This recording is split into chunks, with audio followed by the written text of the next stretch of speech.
Hello, everybody. My name is Noah Ross, and today I'm going to be informing you about the effects of adenosine, how you can control your adenosine, how adenosine controls your life, how it affects your mornings, how it affects your days and your nights, and all that good stuff. Okay, so adenosine basically is a chemical in your brain that is always it's always producing. It's constantly producing. Okay, so when you wake up, you do have adenosine buildup. Adenosine is the chemical in your brain that makes you feel tired. Okay, it just makes you feel dazed, makes you feel fatigue, all that sort of stuff. So the way to counter this, right? So when you wake up, people usually they either go have a cup of coffee, or new age people like younger generations will get an energy drink and they'll try and wake up by doing that, like as soon as they wake up. So the reason this is bad, or not really bad, but the reason this is it's not as productive as you can be. Okay, because what you're trying to do is you're trying to drink that cup of coffee to be alert and to be awake, right?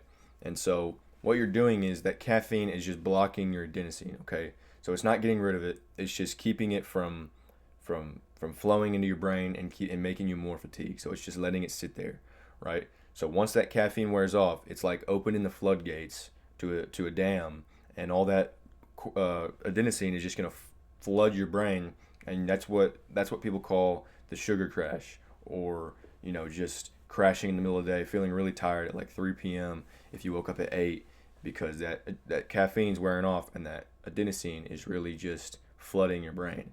So the way to avoid this is when you wake up, instead of going downstairs and getting a cup of coffee, or instead of going to the gas station and getting a energy drink, what you want to do is you want to maybe move around a little bit. You want to get sun first. Okay, you want to build up cortisol. Okay, so cortisol will help get rid of this adenosine. It'll help dissolve it completely. Like, obviously not totally, but it'll help dissolve most of it. So the way to do that is you can either wake up, take a walk, wake up, shower, take a cold shower. Cold showers produce cortisol. Get sun, be active. Okay, don't just wake up, get in your car, and drive straight to work. No, wake up, get a little active, engage in something. Okay, go outside, walk your dogs, get some sunlight, produce that cortisol. Once you produce that cortisol, it'll get rid of some of that adenosine. It'll dissolve some of it, which makes it a lot longer lasting for the caffeine. So the caffeine's going to have less cortisol to dissolve, which is going to be easier, or not to dissolve it, because caffeine doesn't dissolve it. I mean, I misspoke there.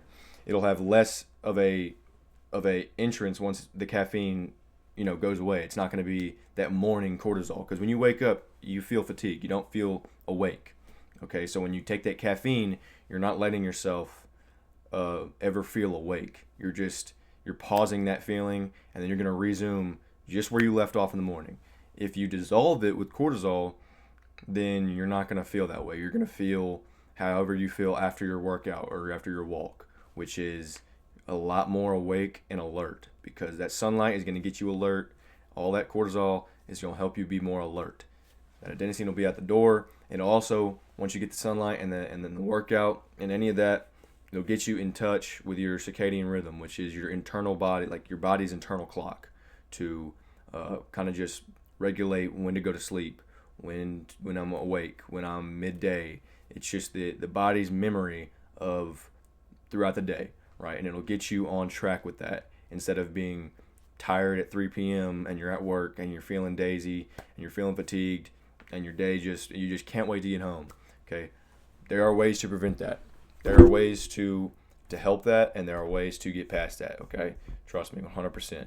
You just gotta wait an hour and a half to 2 hours to take that caffeine drink in the morning. Okay, it's a what's the word for that? I don't know. It's something that it sucks, but it pays off. It will pay off 100%, because you're gonna feel up and ready to go and alert and nice at 3 p.m. rather than feeling like duty and wanting to go to sleep. Okay, so that was my informative speech. I hope you learned something. I hope you can actually use this. I've been using this ever since I learned it, and it's been helping me a lot. So I hope you guys enjoyed. Take care.